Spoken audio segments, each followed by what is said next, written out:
The discovery of the Dead Sea Scrolls started in 1947. You probably already read about this. A Bedouin shepherd boy looking for a lost goat threw a stone into a cave. He heard the sound of the breaking vessels, and he saw those strange-looking scrolls. He brought them to the shoemaker to make sandals. Thank God the shoemaker understood this is something different. An Assyrian, Christian Assyrian priest from Bethlehem, he was the first one to recognize the value of it. Okay, so basically that's the beginning of the story of the most important archaeological discovery. Between, in kind of miraculous way, it was discovered just when the War of Independence started. 1948, 1947. Okay, so it was discovered at 29th of November 1947, on the same day that the UN announced, yes, to divide the land between the Jews and the Arabs. So many people will see it, and I'm not in charge of the miracles department, but many people see it as a miracle, as a birthday gift to the newborn state of Israel. Those scrolls were here for 2,000 years, and suddenly they are being discovered. So, between 1947 to 1956, archaeological expeditions, Jordanian ones, excavated the area around Qumran. They discovered altogether 11 caves. In those 11 caves, they found fragments that originally came from over 900 ancient Jewish scrolls. Okay? Now, the most ancient scrolls are going back to the 3rd century BC. The most recent ones are the 1st century AD. And those thousands of small fragments came originally from 900 scrolls. Okay? Unfortunately, only 20 of them were found in a complete condition. Altogether, we're talking about 230 different scriptures. And that's considered to be the most important discovery of archaeology ever. And I have to tell you something that you don't really read at the books. The reason why those scrolls were found in small fragments, it's because the archaeologists paid the Bedouins by the scroll, by the piece. So if you bring a piece, yes, you get $100. When you have a big piece, you want $200, or you get more. And it took the archaeologists time to understand that what the Bedouins are actually doing, they're tearing it into small pieces. So those scrolls that were kept in those jars, covered with shrouds like a baby, sealed in a dry desert cave and preserved miraculous way for 2,000 years, now being teared to pieces.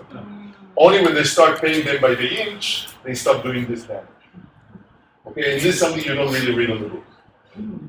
Another thing I want to tell you that only today we can actually give you some insights and some information about Dead Sea Scrolls. Although it was discovered more than 70 years ago, it took the archaeologists almost 70 years to realize what we have in our hands.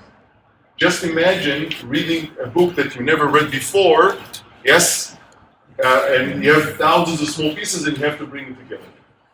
They invented a new filming technique that allows you to read letters that you couldn't read before. Okay? But altogether, again, originally 900 scrolls belong to 230 different scrolls, and you can take those 230 different scrolls and you can divide them into 3 sections. We have biblical scrolls. We found the whole books of the Bible over here, beside the book of Esther. Okay, when I say Bible, I mean Old Testament, because the New Testament was not written yet. Okay, so all the books of the Old Testament.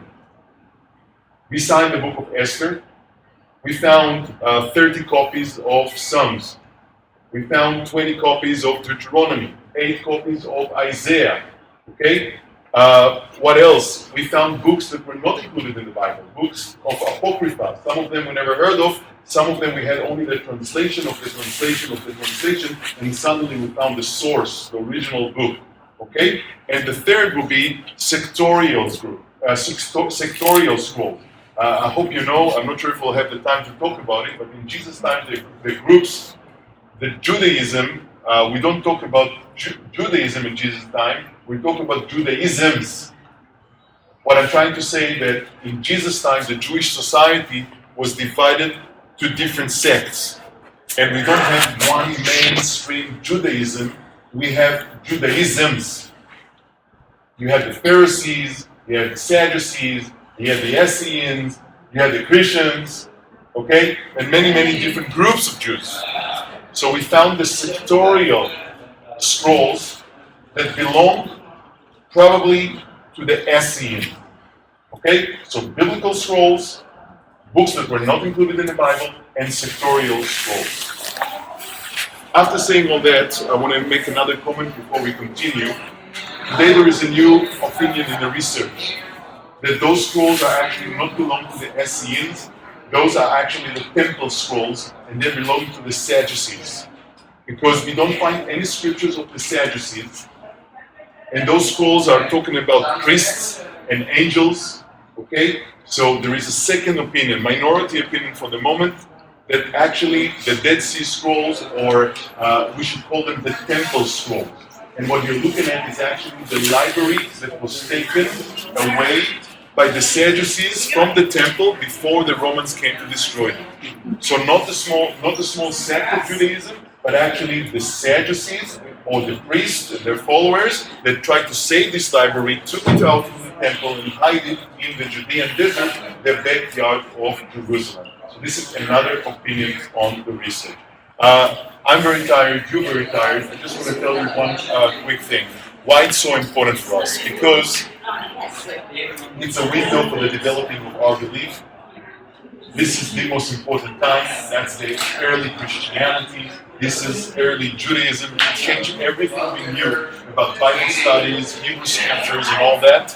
And from our perspective, yes, and I'll give you just one example. It's proved the authenticity of our Bible. That's great. Okay, just one example. How do you know that the book of Isaiah that you have in your hand is the same book of Isaiah, yes, that Philippus preached to the eunuch from Ethiopia? Yes? How do you know? And you know what? Yes. The scroll is almost intact of Isaiah. No, but before you discovered this. Before you discover... Only we had was the tradition of the scribes of copying carefully, using a system of checking the letters and counting the number. But can you prove it? No, but before the Dead Sea Scroll, before 1947, yes, there was a common assumption in the research. Yes, you know Isaiah 53. Yeah, you're going to tell me it's prophetic. Yes. Can you prove it? Maybe it was written after the events. Can you prove it? No, you can't. You see? Now we found the scroll of Isaiah. We found actually 16 copies of it. Some of them are easy to read.